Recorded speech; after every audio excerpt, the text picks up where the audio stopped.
Welcome to my YouTube channel online मस्त classes. आप सब देख रहे हैं ऑनलाइन मस्त क्लासेस चैनल। आज के इस लेटेस्ट वीडियोस में हम आप सबको साइंस के महत्वपूर्ण प्रश्नों से रूबरू कराने वाले हैं जो परीक्षा में बार बार पूछते हैं।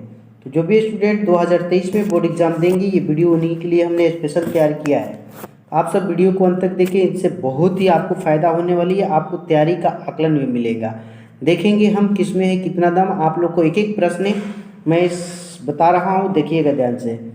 किस दृष्टि दोष को अवतल और उत्तल दोनों लेंसेज से बने द्विफोक्सी लेंस द्वारा संशोधित किया जा सकता है? निकट दृष्टि दोष, जरा दृष्टि दोष, दीर्घ दृष्टि दोष, मोतियाबिंद। तो देखो मेरे प्यारे स्टूडेंट, इसमें आपका बिल्कुल 100% राइट आंसर सी होगा, जरा दीर्घ दृष्टि दोष। ठीक है। दूसरा प्रश्न देखिए, भी एग्जाम में आया हुआ है। नेत्र में प्रवेश करने वाली प्रकाश किरणों का अधिकांश अपवर्तन होता है नेत्रोद अंतर पृष्ठ पर, है ना, कॉर्निया के बाहरी पृष्ठ पर, अभिनेत्र के अंतर पृष्ठ पर, इनमें से कोई नहीं। तो देखिए इसका बिल्कुल सही जवाब आपका सी हो जाएगा, कॉर्निया के बाहरी पृष्ठ पर। ठीक है, सी राइट आंसर है। 31 देखिए आपका प्रश्न कहता है कि जब सूर्य का प्रकाश वायुमंडल से गुजरता है तो वायु के सूक्ष्म कण किस रंग के प्रकाश को अधिक प्रबलता से प्रकीर्णित करते हैं? है ना, आगे है लाल, हरा, नारंगी, नीला। तो 31 में आपका बिल्कुल देखिए नीला रंग हो जाएगा, डी सही है ना। नीला रंग को अधिक प्रबलता से प्रकीर्णित करते हैं, इसलिए इसका रंग जो होता है वायुमंडल नीला दिखाई देता है। ठीक है। 32 देखिए आपका क्वेश्चन है, मानव नेत्र कार्य करता है ना, दूरबीन के भांति, आगे है कैमरा की भांति, सी है सूक्ष्मदर्शी की भांति, और डी है इनमें से सभी। तो इसका बिल्कुल सही जवाब 32 में आपका कैमरे की भांति होगा, है ना। मानव नेत्र जो होता है कैमरे की भांति कार्य करता है, बी बिल्कुल सही जवाब है।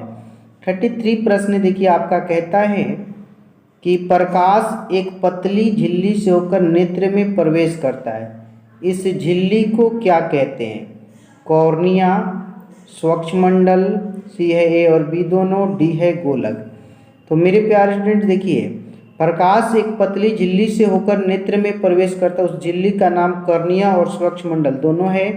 इसमें 33 का सी बिल्कुल आपका 100% राइट आंसर होगा। ठीक है।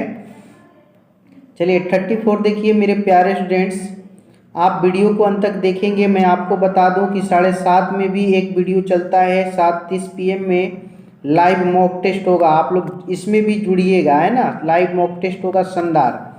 अगला 34 है, नेत्र गोलक की आकृति लगभग होती है आयताकार, वर्गाकार, गोलाकार, त्रिभुजाकार। तो इस प्रश्न में आपका बिल्कुल सही जवाब बी होगा, है ना। नेत्र गोलक की आकृति जो होती है गोलाकार होती है। 34 में बी सही हो गया। चलिए आगे देखिए 35 नंबर प्रश्न, ये भी बहुत अच्छा प्रश्न है। नेत्र गोलक का व्यास लगभग होता है 2.3 cm, 3.3 cm, 2.4 cm, 3.4 cm। तो 35 में आपका बिल्कुल सही जवाब ए होगा, 2.3 cm। ठीक है। चलिए आगे बढ़ते हैं क्वेश्चन नंबर 36 की ओर। आपका 36 क्वेश्चन कहता है, कॉर्निया के पीछे एक संरचना होती है, उसे क्या कहते हैं? परितारिका, स्वच्छमंडल, रेटिना, डी है इनमें से कोई नहीं। तो मेरे प्यारे स्टूडेंट्स, कॉर्निया के पीछे एक संरचना होती है, उसे हम परितारिका कहते हैं। 36 का बिल्कुल राइट आंसर आपका ए होगा, ए बिल्कुल सही जवाब है। आगे देखिए 37 प्रश्न है, बहुत अच्छा प्रश्न ये भी है। परितारिका नियंत्रण करती है नेत्र की साइज को, रेटिना के साइज को, कॉर्निया के साइज को, पुतली के साइज को। तो इसमें आपका सही जवाब जो होगा डी हो जाएगा, पुतली के साइज को, है ना। रेटिना जो है ना, परितारिका जो है पुतली के साइज को नियंत्रित करती है, डी सही है। आगे 35 देखिए क्वेश्चन, बहुत अच्छा प्रश्न है। 38 कि नेत्र में प्रवेश करने वाली प्रकाश की मात्रा को नियंत्रित करती है? पुतली, रेटिना, कॉर्निया, परितारिका। तो इसका बिल्कुल सही जवाब, नेत्र में प्रवेश करने वाली प्रकाश को जो नियंत्रित करती है उसे हम पुतली कहते हैं। ठीक है। ए आपका बिल्कुल सही जवाब होगा, ए बिल्कुल 100% सही है।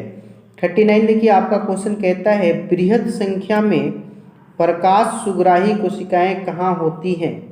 रेटिना में, परितारिका में, कॉर्निया में, पुतली में। तो 39 में आपका बिल्कुल सही जवाब ए होगा, रेटिना में, है ना। रेटिना आपका बिल्कुल सही जवाब है, 39 का ए सही होगा। 40 नंबर प्रश्न है कि विद्युत सिग्नल कौन उत्पन्न करता है? परितारिका, पुतली, प्रकाश सुग्राही, इनमें से सही सभी। तो 40 में आपका बिल्कुल सही जवाब विद्युत सिग्नल जो है प्रकाश सुग्राही उत्पन्न करता है, बी बिल्कुल 100% सही है। आगे देखिए मेरे प्यारे स्टूडेंट्स, आप अंत तक देखेंगे वीडियो को, बहुत ही अच्छा वीडियो है। 41 है सिग्नलों की व्याख्या कहाँ होती है? मस्तिष्क में, रेटिना में, पुतली में, कॉर्निया में। तो 41 में आपका बिल्कुल सही जवाब सिग्नल की व्याख्या मस्तिष्क में होती है, ये बिल्कुल आपका सही जवाब होगा, ठीक है। 42 आपका है मोतियाबिंद की स्थिति होती है जब, अब ऑप्शन देखिए क्या दिया है ना। जब ऑप्शन है आपका क्रिस्टलीय लेंस दुधिया हो जाए, फिर है आगे आपका कि क्रिस्टलीय लेंस धुंधला हो जाए, क्रिस्टलीय लेंस पीला हो जाए, डी है ए और बी दोनों। तो देखिए है ना, मोतियाबिंद की जब स्थिति होती है उस वक्त क्या होता है कि क्रिस्टलीय लेंस जो होता है धुंधला हो जाता है। बी बिल्कुल आपका 100% करेक्ट सही है, जिनका भी बी है सही है।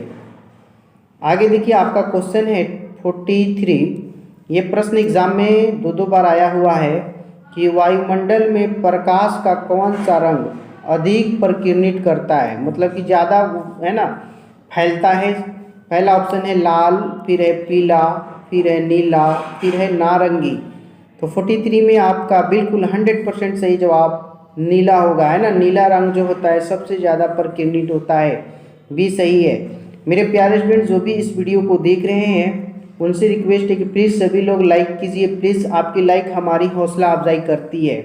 और आपको बता दें कि लाइव क्लास 7 PM में ये चालू होता है, और इसके जस्ट बाद एक और क्लास होगा 7:30 PM में, सभी लोग देखना ना भूले।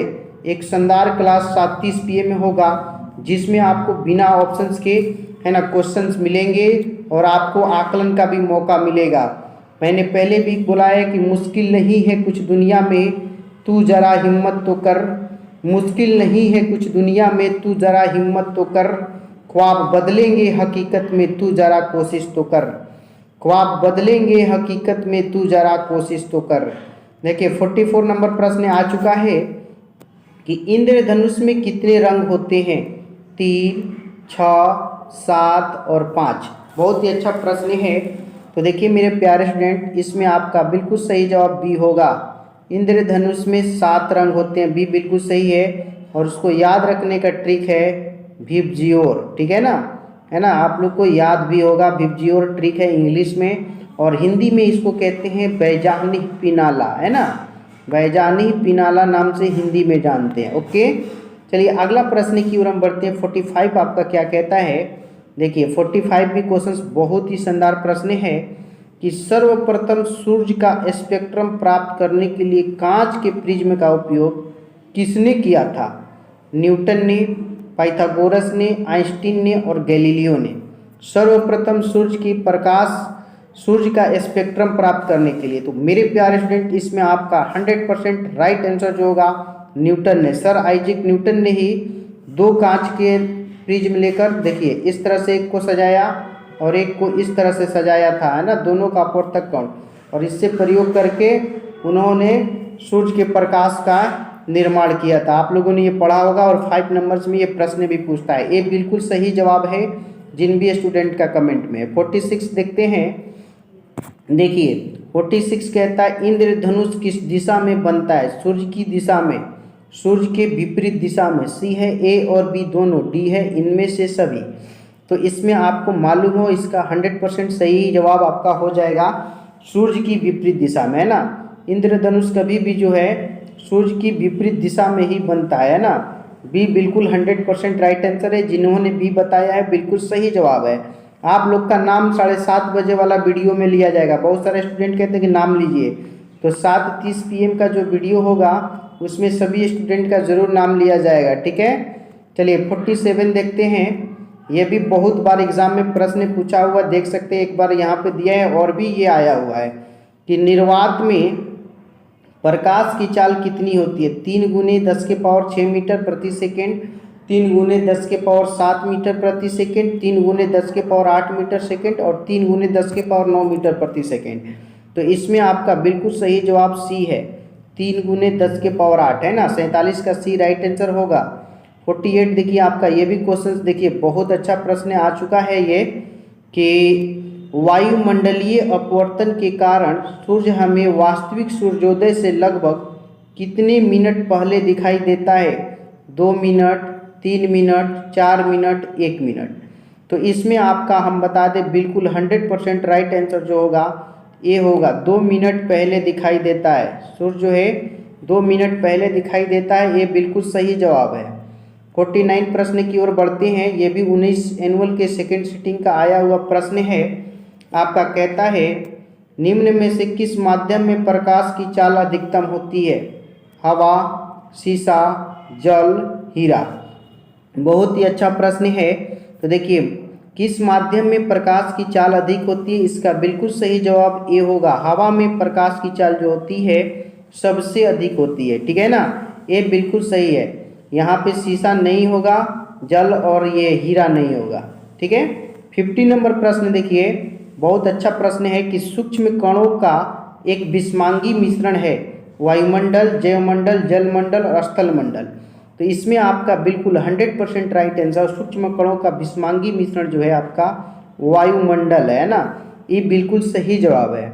आगे बढ़ते हैं तो 51 नंबर प्रश्न देखिए, फटाफट आप लोग रिवाइज कर लीजिए, परीक्षा में ऐसे ही प्रश्न पूछते हैं। प्रकाश का प्रकीर्णन कणों का बनता है दृश्य, टिंडल, अदृश्य, इनमें से कोई नहीं। तो इसमें आपका बिल्कुल देखिए प्रकाश का प्रकीर्णन दृश्य कणों का बनाता है, ये बिल्कुल सही जवाब है दृश्य। ठीक है ना, 51 में आपका ए राइट आंसर है। आगे बढ़ते हैं 52 नंबर कि टिंडल का प्रभाव देखा जा सकता है जंगल में, खेतों में, बाजार में, इनमें सभी। तो देखो मेरे प्यारे स्टूडेंट इसका बिल्कुल 100% राइट आंसर इस ऑप्शंस के अनुसार ए होगा जंगल में। देखिए अगर आपको देखना है अगर खपड़े वाले मकान हो तो या रोशनदान जिसको कहते हैं उसमें से जब प्रकाश की किरणें आती हैं तो आप देखे होंगे कि उसमें धूल के कण रहते हैं, है ना, धूल के छोटे छोटे कण रहते हैं। तो उसी घटना को हम टिंडल इफेक्ट कहते हैं और जंगल में भी ये घटना ज़्यादा दिखाई देती है, इसलिए इसमें ऑप्शंस के अनुसार ए बिल्कुल सही है। 53 आपका प्रश्न है वायुमंडल नहीं होता तो आकाश कैसा प्रतीत होता, लाल, नीला, काला या उजला। तो मेरे प्यारे स्टूडेंट इसमें आपका बिल्कुल सही जवाब हम बता दें, इसका आपका 100% राइट आंसर बी होगा। वायुमंडल नहीं होता तो आकाश हमें नीला नहीं दिखाई देता, काला दिखाई देता, क्योंकि प्रकाश के प्रकीर्णन की घटना नहीं होती। ओके, 54 देखिए आपका है अत्यधिक ऊंचाई पर उड़ते हुए यात्री को आकाश कैसा प्रतीत होता है। ये प्रश्न एग्जाम में पूछ चुका है। नीला, काला, उजला, इनमें से कोई नहीं है।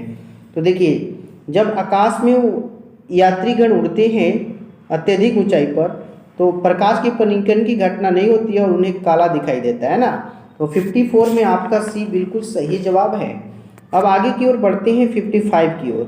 जो भी स्टूडेंट इस वीडियो को देख रहे हैं, अगर अभी तक आपने इस वीडियो को लाइक ना किया है तो प्लीज़ सभी लोग एक बार लाइक कर दे प्लीज़, क्योंकि आपकी लाइक हमारी हौसला अफजाई करती है।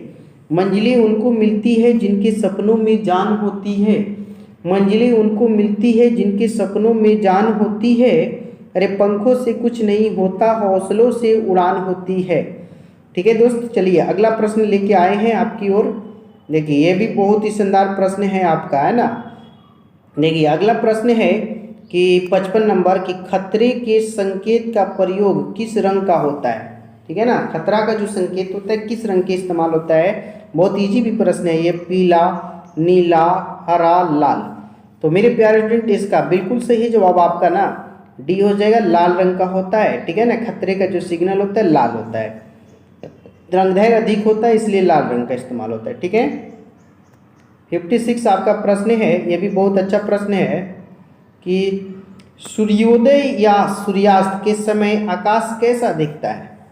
लाल, बैगनी, पीला, काला। तो ये एक इजी प्रश्न है और इसमें आपका बिल्कुल सही जवाब आपका हो जाएगा सूर्योदय और सूर्यास्त के समय सूर्य जो है ना हमें रक्ताभ यानी कि लाल दिखाई देता है। ये बिल्कुल सही जवाब है। आगे देखिए 57 क्वेश्चन है आपका 57 कि दोपहर के समय सूर्य कैसा प्रतीत होता है? लाल, नीला, श्वेत, बैगनी। तो देखो मेरे प्यारे स्टूडेंट, ये बहुत अच्छा प्रश्न है। इस कंडीशन में दोपहर जब होता है उस वक्त सूर्य जो होता है श्वेत कलर यानी कि व्हाइट कलर सफ़ेद दिखाई देता है। बिल्कुल बी राइट आंसर होगा। ओके 58 देखो मेरे प्यारे स्टूडेंट्स, ये भी बहुत अच्छा प्रश्न है। 58 कि किसी माध्यम में छोटे छोटे कणों का निलंबन कहा जाता है, क्या कहलाता है आपको बताना है। कोलाइड, पुंज, है ना, प्रकाश या इनमें से कोई नहीं। तो आपको हम बताते चले इसका बिल्कुल सही जवाब किसी माध्यम में छोटे छोटे कणों का जो निलंबन होता है उसे हम कोलाइड कहते हैं ना। बिल्कुल 58 का ए राइट आंसर है। जिनका भी कमेंट में ए है बिल्कुल सही है। 59 प्रश्न आपका है, देखिए कि किसी कोलाइडी विलयन में निलंबित कणों से प्रकाश के प्रकीर्णन को कहा जाता है। टिंडल का प्रभाव, तरंग का प्रभाव, सी है ए और बी दोनों, डी है इनमें से कोई नहीं। तो इसमें आपका बिल्कुल 100% राइट आंसर कोलाइडी विलयन में निलंबित कणों से प्रकाश का प्रकीर्णन टिंडल प्रभाव कहलाता है। बिल्कुल 59 में ए राइट आंसर है। ठीक है, चलिए आगे देखिए 60 नंबर प्रश्न। ये भी बहुत मस्त प्रश्न है कि तारों के टिमटिमाने की व्याख्या किस सिद्धांत पर आधारित है? अपवर्तन के सिद्धांत, प्रकीर्णन के सिद्धांत, वर्ण विक्षेपण के सिद्धांत, इनमें से कोई नहीं। तो इसका देखिए बिल्कुल 100% सही जवाब तारों का टिमटिमाना प्रकाश के अपवर्तन सिद्धांत पर आधारित है ना। ये बिल्कुल राइट आंसर है। जिनके भी कमेंट में ये है 100% सही है। 61 देखिए मेरे प्यारे फ्रेंड्स, आपका कहता है 20 एनुअल के फर्स्ट सिटिंग में दिखाई ये प्रश्न आया है ना। और क्वेश्चन है कि प्रकाश की किस घटना के कारण सूर्य हमें वास्तविक सूर्योदय से लगभग 2 मिनट पूर्व दिखाई लगता है, पूर्व दिखाई देने लगता है? किस घटना के कारण? वायु परावर्तन के, वायुमंडलीय प्रकीर्णन, वायुमंडलीय अपवर्तन एवं प्रकीर्णन दोनों। तो इसमें आपका बिल्कुल सही जवाब जो होगा ना बी होगा, वायुमंडलीय अपवर्तन के कारण, है ना, ऐसा होता है। ठीक है, बी बिल्कुल सही जवाब है। आगे देखती है 62 नंबर प्रश्न आपका कहता है निम्नलिखित में से कौन नेत्र का रंगीन भाग है? कॉर्निया, परितारिका, रेटिना, पुतली। तो 62 का देखिए बिल्कुल आपका सही जवाब नेत्र का रंगीन भाग का नाम कॉर्निया है ना। 62 में ए आपका बिल्कुल सही जवाब है। 63 देखिए प्रश्न 20 एनुअल के सेकंड सिटिंग का ये क्वेश्चन है। तरंगदैर्घ्य को सामान्यतः व्यक्त किया जाता है कैंडेला के रूप में, जूल के रूप में, एम्पियर के रूप में, एंगस्ट्रम के रूप में। तो 63 नंबर प्रश्न में आपका बिल्कुल 100% सही जवाब डी होगा, एंगस्ट्रम के रूप में, है ना। एंगस्ट्रम के रूप में बिल्कुल सही जवाब है। तरंगदैर्घ्य को सामान्यतः एंगस्ट्रम के रूप में व्यक्त किया जाता है क्योंकि तरंगदैर्घ्य एक प्रकार का दूरी है और यहाँ पे एंगस्ट्रम भी क्या है, दूरी को मापता है। तो मेरे प्यारे स्टूडेंट्स, मैंने इस वीडियो में आपको, है ना, 63 प्रश्न तक रूबरू कराया। आपके कितने सही है कमेंट सेशन में कमेंट के जरिए जरूर बताएंगे। और आप लोग 7:30 में जरूर आइएगा। इससे भी बड़ा बेहतरीन क्लास होगा लाइव मॉक टेस्ट, उसमें आपका नाम भी लिया जाएगा बिना ऑप्शंस के। ठीक है, जो भी हमारे न्यू स्टूडेंट्स हैं उनसे रिक्वेस्ट है कि आप चैनल को सब्सक्राइब करके बगल का बेल आइकन भी क्लिक करें ताकि लेटेस्ट वीडियो का नोटिफिकेशन मिलता रहे। मैं कहा हूँ तू ही तू है, ये सब तेरा अंदाज है और मुझमें जो बोलता है ये तेरी आवाज़ है कहूँ तो है, नहीं नहीं कहूँ तो है, इस है ना है के बीच में कुछ ना कुछ तो है। आप सबने इस वीडियो को अंत तक देखा। अगर मिस्टेक से कोई प्रश्न गलत हुआ होगा तो आप लोग कमेंट सेक्शन में बताएंगे, उन प्रश्नों को सही किया जाएगा। थैंक्स, फिर मिलते हैं अगले वीडियो में। जय हिंद, टाटा, बाय बाय, धन्यवाद।